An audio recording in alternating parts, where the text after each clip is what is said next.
Bonjour à tous et à tous, je suis ravi de vous retrouver depuis la dernière fois. Les choses ont changé et Sporter s'est exporté à Reims. On a l'immense plaisir de diffuser dans ces tout nouveaux locaux pour ceux qui voient la vidéo. Sporter est maintenant diffusé sur Radio Jeune Reims, une radio en collaboration avec notre radio A3 Thème Radio. On travaille aujourd'hui ici toute l'année sur Radio Jeune Reims, donc vous aurez le plaisir de nous retrouver là-bas. On travaille aussi également avec Sport Club. On est diffusé sur Sport Club. Vous avez seulement à taper Sport Club sur internet et vous trouverez le mag de ce soir. C'est la chronique dédiée au sport sur Radio Jeune Reims à Reims. Et aujourd'hui, on ne change pas les habitudes. Je suis toujours accompagné de Yanis Bouska. Salut Yanis. Salut Titon. L'exportation à Reims n'a pas changé les habitudes. On reçoit toujours une jeune pépite locale, un jeune à fort potentiel. Et aujourd'hui, on accueille avec plaisir Romain Séverin. Romain, bonjour. Bonsoir, merci de me recevoir. Vous pouvez retrouver Sporter sur toutes les bonnes plateformes d'écoute, que ce soit Spotify, YouTube ou Acast. N'hésitez pas à commenter pour recevoir l'émission directement sur votre téléphone, ainsi que nous suivre sur Instagram _sporter._. Bon, sans plus tarder, on va commencer l'émission d'aujourd'hui. Déjà, Romain, comment ça va ? Ça va correctement. J'ai des petits pépins physiques à régler, mais sinon ça va, mentalement ça va bien. J'ai bien pris le temps de me reposer après une saison compliquée. Donc voilà, mentalement, moralement, ça va bien. Et en tout cas, on a l'immense plaisir de t'avoir parmi nous aujourd'hui. On va faire une courte présentation sur toi pour les personnes qui ne te connaissent pas ou peu encore. Et pour ça, je laisse la parole à Yanis. Bonjour Romain. Bonjour. Pour commencer, tu es né le 1er mai 2001 à Reims. C'est ça. D'ailleurs, tu as toujours vécu à Reims. Toujours. Durant tes plus jeunes années, tu t'intéresses à plusieurs disciplines, comme le tennis de table et également le foot. Ouais, c'est ça. Lorsque tu as 6 ans, tu as l'envie de ressentir l'adrénaline de la course à la suite de ta toute première course, qui était une course scolaire à Tinqueux, non loin d'ici d'ailleurs. Et c'est pourquoi en 2007, tu décides de rejoindre ton premier club, le DAC de Reims. Cependant, en 2010, tu décides de changer de club pour rejoindre le club rival, l'ESRA, notamment pour suivre certains de tes entraîneurs, comme Luc Guidreau, qui ont fait le même chemin inverse. Exactement. Et depuis maintenant quelques années, tu es licencié au Crêpes de Reims. Ouais, alors en fait, je suis toujours licencié en club à l'EFSRA. Et après, ouais, je suis dépendant de la structure du CREPS, qui est le Centre National d'Athlétisme. Donc je m'entraîne là-bas quasiment 7 jours sur 7 depuis 2017. Donc, voilà. Et tu es un athlète confirmé dans la région déjà, mais revenons à tes tout débuts. On commence par comment est-ce que l'athlète est venu tout naturellement vers toi ? L'athlète, voilà, comme on vient de l'évoquer, c'était par une course scolaire à Tinqueux. Et j'ai tout de suite ressenti beaucoup de plaisir à pratiquer cette discipline de par l'adrénaline que je ressentais. Et on m'a licencié rapidement, mes parents m'ont licencié rapidement par la suite, donc en 2007 à l'âge de 6 ans, et j'ai jamais lâché l'histoire en fait, tout simplement. T'as toujours pris du plaisir à courir, il n'y a jamais eu un moment où t'en as eu assez ? Non, il n'y a jamais eu de moment où j'en ai jamais eu assez, mais il y a quand même des moments où tu prends pas de plaisir. Ça, c'est pas... Celui qui dit qu'il se fait toujours plaisir à l'entraînement, il s'entraîne toujours facilement. On sent déjà à tes premiers propos que tu es passionné par l'athlétisme. On peut savoir un peu tes sources d'inspiration quand tu as commencé l'athlétisme ? Quand j'ai commencé l'athlétisme, c'était l'actuel demi-fondeur français avec qui je m'entraîne, j'ai la chance de m'entraîner aujourd'hui, c'est Maïdine Mekissi. Voilà, donc le destin a fait qu'aujourd'hui j'ai la chance de m'entraîner avec lui alors que c'est une de mes idoles. Sinon, au niveau international, Hicham El Guerrouj, donc recordman du monde du 1500 mètres, c'est un Marocain. Usain Bolt, bien sûr, je pense que ça parle vraiment à tout le monde. Et il a marqué de son empreinte notre sport et il a permis de le développer à l'extérieur, sur un point de vue sociétal. Et après, c'est vrai qu'au niveau français, j'ai jamais eu vraiment d'idole. J'ai plus eu des athlètes dont j'appréciais leur démarche niveau mental. Mais à part Maïdine, il n'y a jamais un athlète français qui m'a vraiment inspiré grandement. En plus, c'était un Rémois, donc c'était ouais, tout voilà, trouvé. c'est ça. Peut-être que je me suis senti un petit peu à sa place à partir d'un certain moment où j'avais envie de faire ce qu'il était en train de faire. Je me suis dit qu'il venait du même endroit que moi et que c'était pas impossible en fait. Mm-hmm. Tu commences à exploser d'ailleurs dans tes années cadet junior, en obtenant ce titre de championnat de France. Bon, tu étais déjà connu dans la région depuis bien longtemps, mais aux yeux du grand public, tu te fais connaître grâce à ce titre de champion de France obtenu à Miramas en 2020. Tu t'es dit quoi à ce moment-là ? En fait, c'était particulier parce que ça faisait 2 ans que je tournais autour du pot pour être champion de France. J'avais fait 2 fois deuxième. En 2018, j'avais fait deuxième. En 2019, j'avais fait deuxième. Sachant que, je pense, sans prétention, en 2018, j'étais quand même favori. Et voilà, près de 2 médailles d'argent, il y avait le proverbe jamais 203 qui trottait un peu dans la tête. Et au final, je deviens champion de France. Et c'est vrai que la sensation que j'ai en passant la ligne, c'est de lever les bras directement. Mhm. Et c'est vrai que ça peut paraître banal comme réaction, mais c'est la première chose qui m'est venue à l'esprit. Alors que ça aurait très bien pu être quelque chose de prémédité ou quoi. Bah non, ça a été tellement naturel. Et donc voilà, je pense que ce genre de course-là, on n'en vivra pas beaucoup dans l'année. Dans l'année, même pas dans l'année, dans la vie. Et ces jours-là, il faut les savourer. D'ailleurs, C'est vrai. c'était une course plutôt tactique. Je me souviens, ça Ouais. se finit en 1,55 à peu près. Ouais, c'est ça. Tu penses avoir géré toute la course? On voit, tu es très Ouais. concentré durant les 2 derniers tours. Est-ce que un seul instant, tu t'es dit que tu pouvais perdre cette course ou tu étais naturellement confiant pendant toute la durée de la course? En fait, ma stratégie, déjà, la chance, c'est pas une chance, mais les choses ont fait que j'arrivais psychologiquement avec un avantage parce que en série, j'avais montré que j'étais le plus fort, sûrement le plus fort, en tout cas pour la course du lendemain. J'avais fait le meilleur chrono et j'avais gagné ma série facilement en relâchant. Donc je pense que voilà, avant la finale, j'avais ce petit avantage-là au niveau psycho. Et après, dans la course, j'ai voulu contrôler rapidement en me mettant aux avant-postes et en mettant un petit peu le frein à main pour rester sur un rythme lent et pour pouvoir faire parler le finish à la fin.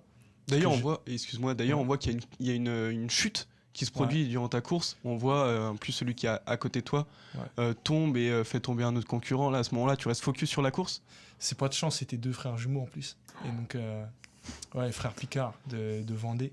Donc, en fait, ce fait de course-là, il s'explique peut-être par la stratégie que j'ai eue. C'est-à-dire que quand on est sur des courses lentes, on est tellement regroupé qu'au moindre changement de rythme, à la moindre petite bousculade, direct, il y a un petit fricotis.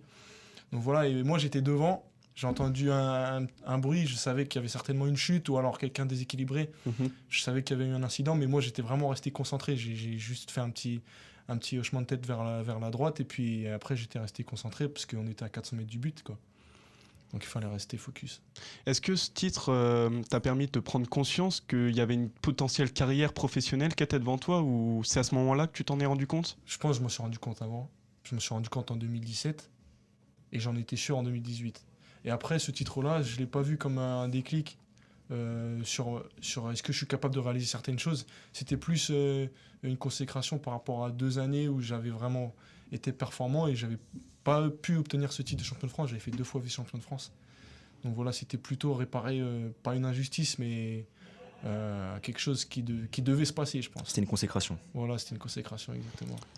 En plus, en 2019, tu as des chronos tout à fait corrects, on va dire, en une 51, mais 2 ans plus tard, en 2021, tu améliores, tu passes à 1,49.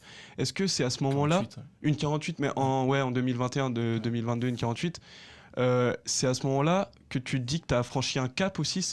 Vers quelle année à peu près que tu t'es dit en ça? KD2. KD2. En KD2, j'ai fait une 50. J'étais 16e mondial. Et c'était la 9e ou 10e performance française de tous les temps. Donc cette course-là... Ça place un homme. Cette course-là, c'était en Belgique. Et c'est vrai que cette course-là, je pense que c'est pas... chronométriquement, c'est plus la meilleure. Mais je pense que sur la manière, c'était la plus belle. Et c'est celle-là vraiment qui a montré aux gens, à mes proches, que moi, ce que je veux faire, c'est du haut niveau dans l'athlète. C'est vraiment cette course-là, je pense, c'est surtout cette course-là qui a été le déclic de me dire, bah voilà, t'es capable de faire une carrière là-dedans. À présent, Romain, le Krebs de Reims vous permet d'avoir des infrastructures de haut niveau. Ouais. Tu sens que c'est un plus dans ta préparation? Ouais, c'est un plus parce que c'est une chose bête, hein, mais le Krebs a une salle d'athlète, c'est la seule salle de Champagne-Ardenne. Donc si on s'entraîne pas au Krebs, on s'entraîne pas en salle. Donc tout l'hiver, tu le passes dans le froid. Et c'est vrai que des fois, en plus, nous, la particularité de l'athlète, c'est que les salles, elles sont un petit peu incurvées. Les virages, ils sont un petit peu inclinés. Donc il y a quand même un travail spécifique là-dessus par rapport à la foulée. Et c'est un avantage parce qu'il y a des gars qui s'entraînent toute l'année, notamment l'hiver dans le froid et sur des pistes de 400 mètres classiques. Et au final, ils arrivent sur des compétitions en salle et ils ont peut-être pas forcément accès à leur entraînement sur des séances en salle parce qu'ils n'avaient pas les infrastructures. Donc ouais, c'est un plus. C'est un plus. Après, ce qui est vraiment avantageux, c'est le service médical. Ça, qui est dirigé par Marie-Ange Brio, qui est infirmière. Elle fait un boulot phénoménal et on peut que la remercier pour ça, parce que ce service médical-là, il nous permet d'être pris en charge sur tous les secteurs médicaux. Tout à l'heure, j'étais au kiné juste avant de venir ici à 17h30. Je peux aller voir le podologue, je peux aller voir le médecin pour avoir des ordonnances, pour des radios, pour des prises de sang. Voilà, il y a un panel de praticiens médicaux qui sont présents pour nous toute l'année. Et c'est un plus de dingue. On l'a donc compris, on rentre dans une année charnière pour toi. Alors, quels sont tes objectifs cette saison? L'objectif cette année, c'est d'effacer un petit peu l'amertume de jamais avoir été convoqué en équipe de France. On va y revenir. Ça va faire 5 ans que j'ai cet objectif-là et ça fait 5 ans que c'est réalisable, quoi. En Et plus, voilà, ça s'est jamais fait. Il s'est passé des petites choses par le passé. Mon tort, pas mon tort, on va pas revenir dessus. Bon, on peut, hein, y a pas de souci. Mais on est là pour ça. ouais, hein, on tu est là peux- pour ça. On est là pour ça. Mais ouais, voilà, l'objectif, c'est de pouvoir porter le maillot bleu en 2022, notamment les championnats d'Europe Espoir, Mhm. moins de 23. Donc c'est l'objectif de l'année. Vous êtes les premiers à qui je le dis, mais mon coach, je ne lui ai pas dit. Il le Super. sait, mais On est une il exclu. le sait, mais On a on la n'en a pas chance. encore parlé. En parallèle de ta discipline, excusez-moi, on imagine que tu dois avoir un emploi du temps chargé puisque tu es encore étudiant. Ouais, là, je suis actuellement. Alors, moi, j'ai fini ma licence TAPS à GoAps Athlé l'année dernière, il y a 1 an et demi maintenant. Et là, je fais un diplôme d'état pour être entraîneur, en fait, derrière. C'est à Wattignies, au Crêpes de Wattignies, donc c'est à Lille, Mhm. le Crêpes des Hauts-de-France. Et c'est une formation qui dure 14 mois. J'ai démarré en septembre dernier. Ça va finir à la Toussaint. Là, j'ai eu les oraux la semaine dernière. Ça s'est correctement passé. On va voir si je valide ou pas. Et puis après, derrière, voilà, il faut envisager un avenir pro pour l'année pour pouvoir financer ma saison. Parce que actuellement, l'athlé, ça me permet d'avoir des sources de revenus, mais c'est plutôt précaire et il faut avoir une sécurité professionnelle, quoi. Mhm. Tant que tu cours pas plus vite que ce que je cours actuellement, c'est vrai que c'est précaire. Donc on n'a pas le choix de travailler un petit peu à côté. C'est pas forcément des 35 heures, c'est pas forcément des contrats de travail à 35 heures, c'est plutôt des contrats de travail autour de mi-temps. Voilà. Mhm. C'est plutôt des choses comme ça qui permettent de financer une saison tout en n'étant pas trop contraint par la charge horaire du travail. C'est clair. On l'a donc compris, ta vie tourne autour du sport. Ouais, ma vie est tourne autour du sport, ça c'est vrai. Un grand passionné de Il sport. y a le sport et après c'est le tronc et après les branches à côté. Voilà, les proches, l'entourage, le côté médical, tout ça à côté. Que vises-tu sur le long terme? On imagine que ce qui va être le plus excitant, c'est les courses internationales, mais réellement, que vises-tu sur le long terme? Sur le long terme, c'est les Jeux Olympiques. Bah, on va en reparler. Non, franchement, je pense que les Jeux Olympiques, voilà, on sait qu'ils sont en France dans 2 ans, Dans 2 c'est ans. dans 700 jours. Ça va arriver rapidement. Ça hein. va arriver rapidement, bien sûr. 2 ans, c'est demain. Et d'un autre côté, c'est loin. Il peut se passer plein de choses. Mais voilà, je pense que c'est un objectif qui est envisageable, auquel je pense depuis 2017. Et après, moi, surtout, ce que je dis souvent aux gens, c'est voilà, nous, comme on a les jeux en France, comme on a les jeux chez nous, on pense que à 2024, 2024, 2024. Mais le sport, il va pas s'arrêter en août 2024. Mhm. Et le long terme, c'est ça, c'est pas préparer ce qui se passe dans 2 ans. C'est après, il y a déjà 2028, Los Angeles, ouais. On sait déjà que c'est à Brisbane en Australie en 2032. Bon, ça, c'est encore un peu loin, j'ai le temps d'y penser, mais voilà, 2028 aussi, c'est dans la fleur de l'âge pour moi. J'aurai 27 ans, donc il faut y penser. Et c'est l'erreur que beaucoup de gens font aujourd'hui, c'est de rester fixé sur une échéance qui se passe maintenant dans 2 ans. Alors que, et c'est ça un peu ce que j'ai peur, c'est qu'au niveau de la gouvernance du sport en France, c'est qu'on est en train de mettre énormément de moyens pour ces jeux et que derrière on va peut-être sentir une retombée financière parce qu'on aura tellement investi pour cet objectif-là, C'est sûr. cette échéance-là, qu'on va délaisser derrière les athlètes et leur donner moins de moyens en fait. C'est vrai qu'on a l'impression que le gouvernement mise vraiment tout sur ces jeux, alors que ça va pas s'arrêter. Le monde du sport et le monde de l'athlétisme va pas s'arrêter après les jeux. Comme tu dis, il y aura les championnats du monde, les Los Angeles en 2026. Faut faire attention, 2028 pardon. Faut faire attention aux retombées symboliques, mémorielles. Il y a tout ça qui rentre en jeu. Mais pour revenir à toi, on sent au Krebs, tu es entouré de gros noms. Par exemple, on pense à un Clément Desnaux, qui a encore été au France à Caen si je me souviens bien, cette année. Est-ce que toi, ça te galvanise et tu ressens un surplus de motivation de travailler et de courir avec cette team en fait qui t'entoure? En plus, c'est bien de parler de Clément parce que c'est le gars avec qui je passe le plus de temps sur la piste tout au long de l'année, de l'année, pardon, tout simplement parce qu'on fait la même discipline. Oui, On a déjà. un niveau similaire. Après, pour l'instant, il reste un petit peu au-dessus de moi parce qu'il a certainement plus d'expérience de course. Maintenant, c'est vrai que notre niveau est quand même assez proche et ça nous permet de faire 99% du temps les séances ensemble. Et c'est vrai que moi, quand j'étais Benjamin Minime, Clément, c'était un petit peu l'exemple en Champagne-Ardenne Oui. sur 800. Il a été champion de France cadet, champion de France junior, champion de France élite en espoir 1, en espoir 2, en salle. Donc c'était l'exemple pour le demi-fond champenois et aujourd'hui de pouvoir le côtoyer tous les jours, voilà, c'est bien sûr c'est une chance. Complètement. Et surtout qu'en plus, Clément, comme tu dis, a été champion de France dans toutes les catégories. Il manque plus qu'en plein air. Malheureusement, bon, compliqué. Clément, il lui manque plus qu'être champion de France élite en plein air, mais il y a moi. Non, non, c'est vrai, il y en a plein d'autres aussi. On pense à Gabriel Tual ou Benjamin Robert. Le 800 français, il n'a jamais été aussi fort qu'aujourd'hui. C'est vrai, il y a un vivier excellent. Là, il y a la génération actuelle, il y a un gars qui est en finale aux Jeux, un gars qui est en finale aux Europes et un champion du monde. C'est vrai. Pour citer que ces 3 gars-là, sans compter la génération actuelle de mon année, donc Anis Kozar, voilà, qui est plus vieux, Alexandre Célès, qui est plus jeune, Yanis Méziane. Tous ces gars-là, c'est des gars qui sont capables de courir une 45, une 46. Et c'est vrai que cette génération, à mon avis, ça va être très costaud dans 4, 5, 6 ans. C'est vrai qu'il y a un gros groupe et un avenir plus que prometteur pour l'athlétisme français et surtout la discipline du 800. Ouais, sur 800, ouais. Je pense que Gabriel, à terme, il sera capable de faire des médailles. Benjamin Robert aussi. Déjà. On l'a vu faire des... Si vous avez vu le meeting de Paris... Bien sûr, Charletti. Incroyable. Quand il court une 43, il est capable de finir vraiment très fort. Il manque des petites choses, je pense, sur le plan de l'expérience, mais après, sur le plan pratique, à mon avis, il manque rien pour faire des médailles pour ces gars-là, plus Pierre-Ambroise. C'est vrai, on n'en parle pas, mais bon, on a quand même un champion du monde encore en activité. C'est ça, et il a encore prouvé qu'il est présent, il a fait une 44 cette année. Ouais, c'est vrai. Ouais, là, la génération actuelle qui sont dans leur apogée de carrière, elle est très forte. Et la génération qui arrive, la next gen, on va dire, à l'instar des Medvedev, etc. au tennis, bah, cette génération-là, elle est en avance sur tous les secteurs chronométriques par rapport à la génération actuelle, en fait, qui au niveau mondial est très très présente. C'est vrai.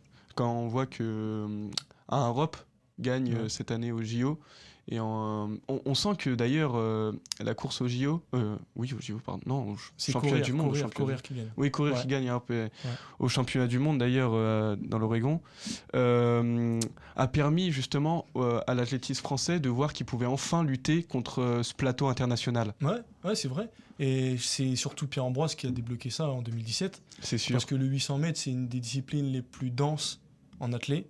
Et j'engage que mon avis, mais les spécialistes, ils pourront pas me contredire là-dessus. Mais ce que je veux dire, c'est que quand Pierre-Ambroise est devenu champion du monde, on a senti qu'au final, voilà, un gamin de Jean Mestras à 25 ans, il est capable de devenir champion du monde devant des gros Adam Schott, poissons, des Adam Schott, des Nigel Amos, des Cheruiyot, des Rotich, enfin voilà, des gars vraiment qui ont eu un palmarès fou. Et de voir qu'un Français est capable de le faire, forcément, il y a eu un déblocage, je pense aussi. Oui, clairement, je pense aussi. C'est vrai. Pour revenir à toi, cette année, pour ceux qui ont suivi un petit peu ton année, tu te consacres, tu as fait beaucoup de 400 mètres. Ouais. D'ailleurs, tu as abaissé ton chrono de 49 secondes à 47-41 en juillet, il me semble. Qu'est-ce qui t'a fait passer du 800 au 400 cette année? Tu as plus priorisé d'ailleurs le 400, on a remarqué. Alors c'était pas du tout prévu. Non, c'était pas prévu du tout. En fait, sur 800, j'ai fait une bonne rentrée. J'ai fait une 49-0 en rentrée avec Clément, justement. On finit ensemble, finish. À Reims au premier tour Interclub, donc c'était le 8 mai, donc ça laissait présager une belle saison. Au final, les 800 se sont enchaînés, ça s'est pas bien passé, on savait pas trop où était le problème. À un moment donné, avec Farouk, mon entraîneur, on s'est interrogé, on s'est demandé d'où venait le problème. Donc on a fait un 400 pour essayer de libérer quelque chose, et j'ai fait 47-41 comme ça. Et finalement, bah, on n'était plus si loin d'une sélection d'équipe de France sur 400. C'est sûr. Est-ce que ça t'a étonné d'ailleurs d'avoir un aussi bon chrono pour ta rentrée comme ça? Bah, pour moi, premier, ouais. Moi, j'avais dit à Farouk 2 jours avant la course, 48-0 ou 47-95, ça serait parfait, quoi. Ouais. Et quand je vois 47-41, je me dis, bah, là, je suis à même pas une demi-seconde d'une sélection, là. C'est vrai. Et au final, c'est ce qui s'est passé, c'est-à-dire qu'il fallait faire 46-99 pour partir au championnat méditerranéen espoir. Donc il me manquait 4 dixièmes. Après, voilà, je n'avais pas préparé la saison là-dessus. J'ai tenté un peu derrière, mais je pense que ça ne s'improvise pas. Oui, non, c'est sûr. Peut-être que je l'ai cru à un moment donné d'ailleurs. Et finalement, l'approche du 400 mètres, elle reste quand même similaire que le 800. Elle reste assez similaire sur l'engagement de la course et le niveau physiologique. Et c'est peut-être aussi ce qui m'a permis de me retrouver dans le 400, que par exemple sur le 1500, c'est peut-être pas la même chose. Le 1500, c'est une course plutôt linéaire, sur laquelle je me sens moins. Oui, surtout qu'il Ouais. me semble que t'en as plus fait depuis 2017. Ah ouais, 1500, j'en ai pas fait beaucoup. Ouais, J'ai dû ouais, en faire ouais. 3. Et puis t'as vu Le que long, j'aime c'était pas pas trop, ta moi. cam. Ah, moi, je suis plus dans le registre vitesse Ouais, bah oui, qu'endurance. on a vu Ce ça qui- cette année. Ce qui est le cas de beaucoup de coureurs, de plus en plus de coureurs de 800. Hein. Bah, on parlait de courir, il a fait 44 au 400. Ce gars. Il est capable dingue. de faire une médaille internationale sur 400 en étant coureur de 8. C'est vrai, alors qu'il priorise toujours le 800 mètres. Ouais. En fait, on a l'impression que plus les courses tactiques vont arriver, plus il faudra augmenter sa pointe de vitesse lors des championnats du monde ou lors des Ouais. mythiques de la Ligue de Diamant. En fait, maintenant, Ouais. C'est ça. c'est tout le temps comme ça. Tu viens de le dire, le 400 mètres n'était pas forcément ton objectif. Mm. Mais pour l'année prochaine, penses-tu te consacrer encore au 400 mètres ou tu as toujours encore dans la tête le 800 mètres? Non, l'objectif, ça reste le C'était 800. un kiff. Ouais, c'était un kiff le C'était 400. ouais, c'était un kiff. C'était pas vraiment un kiff, c'était plutôt une porte de secours par rapport à une mauvaise expérience vécue sur l'année sur 800. Mhm. Donc si j'avais fait 48-20 à Nancy, je serais resté sur 800. Ok. Mais à 47-40, je me suis dit 47-0, il y a peut-être possibilité d'être convoqué en équipe de France. 4 dixièmes, c'est pas impossible, quoi. Si t'es ta première, tu sais qu'il y a des choses à améliorer. Et voilà, au final, je pense que dans le feu de l'action, j'ai peut-être pas assez pris de recul sur la chose et ça se fait pas comme ça. Hein. C'est pas un one shot et hop, je suis sélectionné. Il faut quand même en courir et les enchaîner. Hein. Mhm. C'est compliqué d'arriver comme ça sur une ou deux courses et de pouvoir prétendre à une sélection. Et le fait d'avoir été si proche de cette performance-là pour pouvoir être sélectionné, ça m'a peut-être rendu un petit peu naïf sur ma capacité à réaliser la perf. Même si je pense que c'était possible, hein, 4 dixièmes, ça prouve que c'est possible. C'est sûr. Mais non, vraiment là, l'objectif cette année, ça reste le 800. C'était vraiment quelque chose d'éphémère, hein, ce qui s'est passé cet été. Hein. C'était pas du tout l'objectif et ça ne reste pas l'objectif. D'ailleurs, on en parlait tout à l'heure, mais les JO 2024 arrivent très vite. Ouais. Les 2 ans qui arrivent sont cruciaux pour toi. Penses-tu être à Paris dans 2 ans ou pour toi la marge est trop courte encore? Moi, je pense que ça dépend pas que de moi, ça dépend de tout ce qui se passe autour parce qu'il y a une densité énorme aujourd'hui. Il n'y a que 3 places. Ouais. Il y a déjà 3 gars qui sont capables de courir une 44. Il y en Pour ça, a hein. 2-3 qui sont capables de courir une 45. Il y en a 2-3 qui sont capables de courir une 46. Donc voilà, à un moment donné, c'est pas uniquement moi et la capacité à faire les minima demandés par la Fédé, parce que c'est C'est possible que dans 2 ans, on soit 5 à les faire. Et il y aura C'est que 3 places. Il va y avoir une lutte Donc acharnée. il va falloir être plus fort. Il va Mhm. falloir être plus fort que les autres, c'est tout. Il n'y aura pas à réfléchir, il n'y aura pas à se poser la question du chrono. Il va tout simplement être capable de battre ces gars-là sur les championnats de France. C'est simple que ça. Mais oui, j'y crois, bien sûr, j'y crois. Sinon, je ne serais pas là avec vous à vous parler. Ça veut dire que je ne croirais pas en mon projet. Et mon projet, c'est de faire les Jeux. Donc, que ce soit en 2022 ou en 2029 ou en 2038, mon projet, il ne bouge pas là-dessus. L'objectif, c'est faire les Jeux.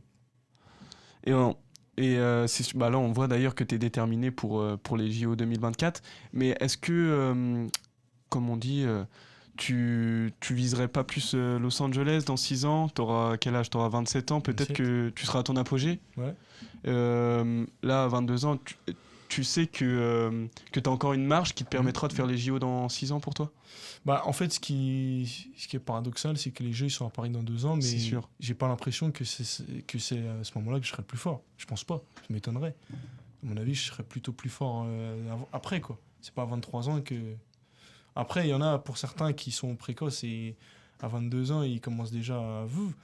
Mais moi, je sais pas. Hein.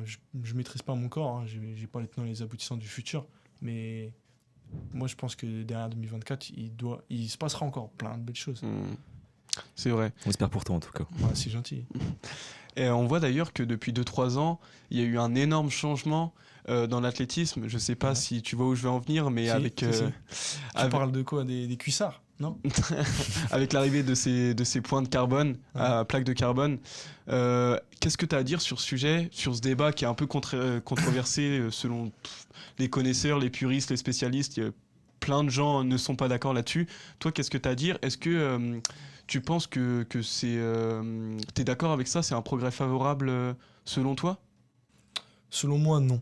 D'accord, ok. Pour moi, c'est pas un progrès qui pourrait développer notre sport parce que l'athlé, c'est pas un sport spectacle. Pour moi, c'est un sport universel. Mhm. Tu mets des baskets aux pieds, tu fais des tours de piste, quoi. Et peu importe où tu seras dans le monde, ça sera une piste de 400 mètres, quoi. Et je pense qu'on est en train de vulgariser un petit peu notre sport via des nouvelles technologies. Il n'y a pas que ça, il y a les lumières, C'est autour de vrai, la piste oui, oui, pour oui, oui. aider les athlètes internationaux à faire des On a vu performances. ça. Voilà, il y a tout un aspect superficiel en fait de l'athlète via les nouvelles technologies qui, je pense, à long terme peut être rédhibitoire en fait au rayonnement de notre sport. Mhm. Après, à court terme, on a l'impression que ça permet de ramener des gens. Progrès technologique, oui, Ouais, voilà, plein de ouais, c'est ça. diversité, de Ouais, c'est ça, c'est ça. nouveautés. Pour l'instant, on voit plus ça comme quelque chose de divertissement. Ça plaît bien au président de l'IAAF, Ouais. de World Athletics. En plus, ça me fait rigoler parce que ce gars-là, c'est Sébastien Coe, qui a couru une 41 et 3,28 sur 800 et sur 1500. Et il est favorable à ça, mais il se dit même pas mes chronos, peut-être que dans 4 ans, ils voudront plus rien parce qu'il y Sûrement, aura 20 mecs d'ailleurs. qui les feront. Sûrement d'ailleurs. Et voilà, moi, c'est ça que je me dis, c'est l'athlé, c'est un sport où il n'y a aucun élément qui entre en jeu, mis à part le corps humain, et il n'y a pas beaucoup de sports qui sont comme ça. Et ça permet de comparer des performances des années 80 avec aujourd'hui. C'est vrai, on pourrait Ce faire qui ce est- comparatif pour la natation, par exemple, avec Ouais. les combinaisons il y a C'est ça. quelques années. Ouais. Là, en fait, les pointes, on sent que dans 10-15 ans, tous les records vont être battus, même Mhm. les plus phénoménaux. Ouais. Regarde un Et la 19 de natation- Bolt. La natation, ils étaient revenus en arrière, en fait, sur les combinaisons polyuréthane. Ouais. Ils avaient arrêté. Mais voilà, nous, on reste dans un sport, comme je l'ai dit, universel. On a la possibilité, on a l'opportunité de pouvoir comparer les performances à travers le temps, ce qui n'est pas le cas, par exemple, du vélo. Parce que l'évolution des vélos elle est tellement incroyable au niveau mécanique que tu peux plus C'est sûr, comparer. ouais, On peut non, plus. non. Un contre-la-montre de Laurent Fignon, un contre-la-montre aujourd'hui. Moi, c'est Ça même a plus rien à le voir. vélo. Jumbo Hein. Visma, on parle pas du même sport, limite, j'ai envie de dire. Hmm. Et nous, c'est ce qu'on est en train de perdre. Et je trouve ça vraiment dommage. D'ailleurs, on rappelle pour les néophytes, les pointes en plaques de carbone, c'est des petites plaques en dessous la semelle qui permet une rigidité, d'être plus rigide en flexion et qui permet un meilleur rebond sur la piste. Donc plusieurs chronos ont été battus, plusieurs records du monde. On pense celui à Casper Warholm qui a impressionné tout le monde, ou encore Ouais. au 400 mètres récemment. Donc non, c'est sûr que... D'ailleurs, pour la petite anecdote, Warholm, quand il a battu sur record du monde, la paire qu'il a portée, elle a été conçue en collaboration avec lui, il est chez Puma, Ouais. et Mercedes a participé Oui, au, c'est vrai. au Tu te rends projet. compte, tous les éléments biomécaniques qui rentrent Ouais. en jeu, du coup... Donc ça veut dire que quelque part, quand on voit ce que Mercedes représente dans la Formule 1, qui est un sport plus que spectacle, je kiffe la Formule 1, mais c'est un sport plus que spectacle, Divers. faut pas se voiler la face, faut pas se leurrer. C'est vraiment un sport axé sur le divertissement. Et si ces acteurs-là, de ce type de sport-là, ils interviennent chez nous, ça veut dire qu'on est dans une démarche d'aller vers du spectacle, quoi.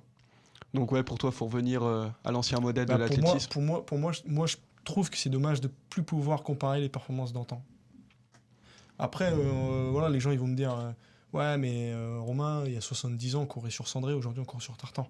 Oui, je suis d'accord, Aussi. mais c'était une évolution qui a été démocratisée dans le monde entier. L'évolution des chaussures, elle dépend de chaque équipementier.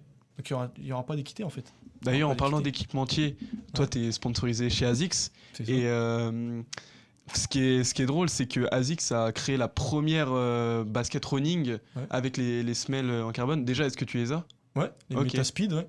Et, Très bonne et tu sens une différence majeure par rapport Ah ouais. à tes anciennes? Oh bah oui, oui. Non, c'est un truc de fou. C'est un truc de fou. Tous ceux qui ont mis des running carbone pourront tous attester à un certain niveau, hein, bien sûr. Mais à un certain niveau de pratique, tous ceux qui ont déjà mis une paire de running, je parle pas de pointe, je parle vraiment des running exclusivement en carbone, ils attesteront tous que il y a un gain de malade. Il y a un gain de malade. Quand je suis revenu du Kenya, j'ai fait 1 heure à 17,5, 17,5 km/h. J'ai fait 1 heure à 3,25 kg. Et les gens qui connaissent un petit peu mon profil en termes d'endurance, ils savent que normalement, je suis pas vraiment capable de faire ça, même vraiment en forme.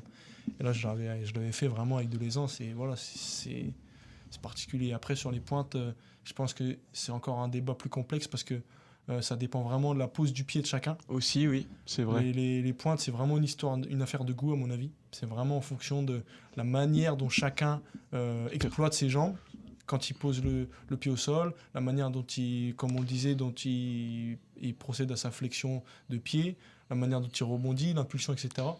Et ben, il y a un panel de pointes aujourd'hui qui peut convenir à un certain type d'athlète comme un autre, quoi. C'est clair, on se souvient par exemple de cette année au championnat du monde d'une Renelle Lamotte qui elle avait mis sa paire avec semelle carbone la semaine d'avant ses championnats du monde et qui trouvait plus tous ses repères, qui a décidé quand même de courir avec cela et puis on l'a vu. Elle bat son record derrière en plus. C'est pour dire, voilà, ça dépend en fait de chaque athlète. Moi par exemple, j'ai couru avec une paire carbone qui était pas chez ASICS, que je ne donnerai pas le nom de l'équipementier. Parce que c'était pas ASICS, mais ce que je veux dire, c'est que quand j'ai couru sur 400 avec, j'ai vraiment senti un impact du gain.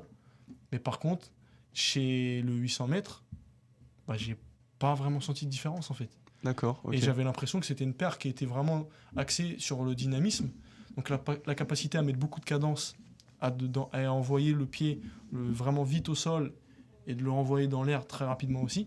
Sur cette capacité-là, peut-être qu'il y avait un gain.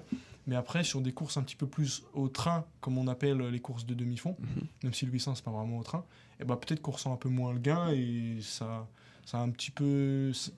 Voilà, c'est un peu controversé comme débat. C'est vrai, on se souvient encore d'un Benjamin Robert, quand il fait une 43 à Charletti, il dit que les pointes ont un impact énorme sur sa performance aussi. Il est pas dupe, il sait très bien que... Voilà, il y a un changement, un progrès technologique depuis ces dernières années. Et en plus, ce jour-là, Benjamin, ce qu'il dit, c'est intéressant parce qu'il dit, ce jour-là, moi, au 500, je suis mort. Et au 700, la botte qui met, quand t'es mort au 500, tu peux pas la mettre. Et en fait, avec ce type de chaussures-là, peut-être qu'on se retrouve dans des situations de course où, au final, on commence à être amoindri rapidement dans la course. 450, 500 ou 550, peu importe. Mais au final, on a une capacité à pouvoir remettre du dynamisme sur la fin de course, qui efface totalement en fait cet aspect mental où on a l'impression que c'est fini, quoi. C'est sûr, ouais, clairement. Ce qui n'existait pas avant. Avant, une pointe classique, t'es mort au 500, au 700, au 700 t'es dans la tombe, tout simplement. C'est vrai, et puis en plus, oui, justement, l'avantage de ces pointes aussi, et ce que les équipementiers veulent mettre en valeur, c'est que ils disent que ça améliore une petite pointe d'oxygène. En tout cas, ça permet de garder un peu d'oxygène. Et comme tu le dis, par exemple, un Benjamin Robert qui est mort au 500, qui revient de je ne sais où, parce qu'en plus, on voit d'ailleurs au virage sur la dernière ligne droite, il est pas premier, il arrive à faire un sprint incroyable pour finir. Donc au final, maintenant, c'est vrai que ce qui est dommage avec l'athlétisme, ce que tu disais, c'est que faut les soigner comme les bécanes ou comme les vélos. Et en plus, d'un athlète à un autre, je pense que le gain qui va tirer de la paire, il sera différent parce qu'il aura déjà une faculté innée à bien courir. Et donc, si il n'a pas cette faculté-là, il va pouvoir exploiter du mieux possible la pointe. Alors qu'un gars qui a déjà un pied fort, qu'on appelle, ce gars-là, il a peut-être pas forcément il aura peut-être pas le même gain qu'il va tirer en fait de cette nouvelle technologie en fait. C'est ça que je trouve dommage aussi. C'est vrai. Pour en venir, on en parle beaucoup. Oui, ça c'est sûr que je pense dans le milieu, tout le monde doit. Un débat controversé, c'est justement plutôt ça. Je pense qu'il y a des gens favorables à ce progrès et d'autres un petit peu moins. Comme tu disais, World Athletics, je pense Sébastien Coe, lui, est dithyrambique sur le sujet. Il aimerait que tout le monde les ait. Ouais. Mais bon, voilà, ça dépend de chacun. Et puis, on rentre dans du divertissement. Kipchoge a encore battu un record du monde. Enfin voilà. Les records du monde tombent comme des mouches. Alors oui, ça fait un petit peu de médiatisation athlétique, mais réellement, est-ce que ça ressemble à quelque chose quand on sait la prouesse physiologique que c'est de battre un record du monde et de voir que toutes les 2 semaines, il y a un record du monde qui tombe. À un moment donné, est-ce que c'est réellement crédible, quoi ? C'est vrai. Il faut se poser la question. Est-ce que pour toi, d'ailleurs, sur 100 et 200, parce que par exemple, un Noah Lyles et une Shericka Jackson sur 200 aussi sont à 2 doigts de battre les records du monde mythiques de Bolt et de Griffith Joyner. Ouais. Est-ce que tu penses que ça a plus un impact sur des courtes distances que sur des grandes demi-fonds Moi, je pense sur le long, ouais, ça a un plus gros impact. Sur le long, il y aura quand même un panel d'athlètes plus important qui n'auront pas une belle foulée. Par exemple en Afrique, moi j'ai eu la chance de partir au Kenya, eux, leur foulée, elle n'est pas forcément adaptée le mieux à un style occidental, on va dire. C'est-à-dire, nous, on a vraiment beaucoup de séances techniques, de courses. En Europe, on fait beaucoup de ça, surtout en France, on est friand de ça. En Afrique, c'est pas le cas. Et peut-être qu'en fait, avoir cette nouvelle technologie-là au pied, se chausser de ça, ça va décupler ce qu'on disait. Voilà, ils vont tirer un gain phénoménal en fait de cette nouvelle technologie. Ça va décupler quelque chose que les Européens auront peut-être moins parce qu'ils ont été habitués à faire beaucoup de travail technique autour de la foulée. Et donc finalement, les pointes, peut-être que ce sera moins efficient pour eux. Donc voilà. Pour en revenir à toi, on va finir. Comme tu disais au début de l'émission, t'as jamais couru sous le maillot tricolore. Ouais. Est-ce que tu sens que c'est bientôt, malgré les supposés conflits que tu as eu avec peut-être la fédération, est-ce que tu sens que tu es proche de le mettre sur toi, ce maillot tricolore? Ouais. En fait, pour revenir dessus, j'ai pas eu de chance. En 2020, parce que chaque année, l'hiver, il y a un match France-Allemagne-Italie. Donc c'est une rencontre internationale en fait en salle. Et cette année-là, avec le Covid, ça a été annulé. Et j'étais champion de France. Et normalement, ils amènent les 2 premiers des France chaque année. Cette année-là, je gagne et ils m'emmènent pas parce que Covid. Et en 2018, on me sélectionne pas pour les championnats d'Europe cadet pour des raisons que à l'heure actuelle, je sais toujours pas. On m'a expliqué, mais c'est toujours pas des raisons valables, pas justifiables. Faut savoir que moi, j'ai toujours, mais j'avais à l'heure actuelle, à cette époque-là, j'avais un an d'avance. Donc je passais le bac la semaine du meeting sélection pour les championnats d'Europe. Pendant ce temps-là, personne n'avait rien, quoi. Tous les KD2, ils étaient en première, ils n'avaient rien. Et je suis arrivé fusillé, j'avais 4 heures d'SVT le vendredi matin, je devais être à Blois le lendemain, quoi. Donc je suis arrivé complètement fusillé, j'ai fait 2e, je fais même pas 5 ou 6e, je fais 2e, à 1/10 de la gagne. J'étais 11e européen, on me sélectionne pas. Donc faut m'expliquer. À l'heure actuelle, voilà, si la direction technique nationale m'entend, moi j'attends toujours des explications, mais je sais que j'en aurai pas, ou alors j'aurai des excuses bidons. Et c'est pas grave, hein, ça fait 4 ans maintenant, j'ai réussi à passer outre. Mais c'est vrai que voilà, il y a eu pas mal d'étapes dans mes années jeunes où j'étais promis à une sélection et ça n'est pas arrivé. Et c'est pour ça que je me dis, mais ça va arriver, c'est certain, c'est la destinée, elle est comme ça. À mon avis, il y a quelqu'un en haut là qui t'a dit tu vas patienter un peu, mon gars, mais t'inquiète pas, tu vas l'avoir à un moment donné. Le message est passé en tout cas et t'as pris rendez-vous avec l'avenir. Exactement. Sur ces belles paroles, l'émission touche à sa fin. On revient tout de suite pour un petit jeu qu'on va faire avec toi. C'est un petit peu la coutume de l'émission. Donc, on est de retour pour ce fameux jeu. Ça va être présenté par Yanis. Du coup, Yanis, je te laisse la parole. On se retrouve pour notre jeu habituel et comme vient de le dire Titouan. Donc Romain, c'est très simple. Tu auras une question et tu dois répondre entre un dilemme. Ok. C'est parti. Tu choisirais quoi entre le 800 mètres ou le 400 mètres? Ah, le 800. Le 800. Pourquoi? Parce que je trouve ça tellement excitant, cette course. En fait, quand je regarde cette course-là, j'ai l'impression de voir à la fois une course de cyclisme sur piste, à la fois une course hippique, à la fois une course de patinage de vitesse. J'ai l'impression de voir ça, en fait. C'est vraiment de la vitesse tactique. C'est Pour moi, beau. c'est ça, en fait, le 800. C'est un sprint tactique. Et c'est ça qui est excitant. Et à la télé, même le 800 à la télé? Parce que le 400 est aussi télégénique. Ah, moi, j'adore tout dans l'athlé. Mais après, voilà, comme je suis investi dans le 800, c'est vrai que quand j'aurai un 8, j'aurai pas la même sensation que j'aurai un steeple, en fait. Ouais. Je vois, parce que t'as ce truc de... Ouais, puis je connais les allures, je connais les gars. Moi, j'ai eu la chance de pouvoir livrer à Liévin le 800 mètres en salle, un des plus relevés du monde. J'ai eu cette chance-là de pouvoir le livrer en février, parce que Jean-Pierre Vatel, qui est directeur du meeting, et on se connaît, il m'a accordé sa confiance et j'en étais ravi. Et j'ai couru avec ces gars-là, et c'est vrai que quand j'ai couru avec ces gars-là, je me suis dit, mais... Une joie immense. Déjà, ouais, de 1 et de 2, t'y es, quoi. Ouais, c'est Il sûr. n'y a pas grand-chose qui te sépare de ces gars, hein. C'est une histoire de 3-4 secondes. Hein. C'est vrai. C'est une histoire de 3-4 secondes. C'est quoi maintenant avec les pointes 3-4 secondes? Ouais, c'est ça la question. Est-ce que c'est plutôt du 2, 2,5 maintenant ou... Ouais, ça c'est pareil, le gain, on n'arrive pas à le quantifier. C'est clair. Deuxième dilemme, tu préférerais gagner un championnat du monde ou avoir une médaille aux Jeux Olympiques? Une médaille aux Jeux Olympiques. Ok, pourquoi? Parce que la saveur des Jeux Olympiques, l'athlétisme, Ouais, c'est le c'est sport 4 ans. majeur. Ouais. En athlé, ouais. En tennis, je pense qu'il n'y a pas de débat hein, entre gagner les Jeux et gagner un grand chelem. C'est sûr, c'est sûr. Ouais, Voilà mais en la, athlé, il n'y a pas de débat. Hein. La Bien sûr, les différence. Jeux, ça domine largement. la différence entre les sports. Pointe, bah du coup on a déjà répondu à la question tout à l'heure, mais avec ou sans pointe? Enfin, pointe, Ouais, les deux. pointe à Oui. carbone ou pointe Avec pointe, mais sans carbone. Ok. Il a bien Petit formulé. J'avoue. Maillot de Reims ou maillot de l'équipe de France? De l'équipe de France. Ok, bah, encore une fois le message est passé hein, pour la fédération. Course en salle ou course en plein air? On sait que tu t'entraînes en course en salle. Course en plein air. Course en plein air, j'ai été... Pourtant, le paradoxe c'est que tu étais champion de France. Ouais, mais c'est ce que je dis souvent. C'est que les gens ils me disent tu préfères la salle ou le plein air? Mais plein air. Bah, pourquoi t'as gagné en salle? T'as pas gagné dehors? Ouais. Bon, le Bon, plateau je choisis n'est pas des le- fois. Si je pouvais choisir quand est-ce que je gagnais, je signerais tous les jours le matin. Ok, dernier dilemme. Course rapide ou course tactique?